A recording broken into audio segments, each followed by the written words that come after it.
আমার নবীজি কোথায়? জোরে বলেন। ওগো চাঁদ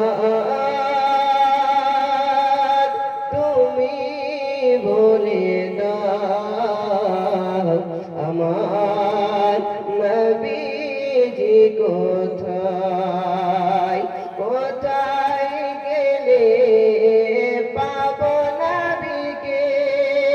কোথায় গেলে পাবো তোমাকে? পাক নবীর রওজায়।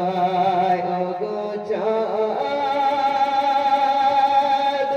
তুমি বলে দাও আমার নবীজি কোথায়? চলুন এবার আপনাকে বাবা ঘটনার দিকে নিয়ে যাব। আমার নবী পাক বাড়িতে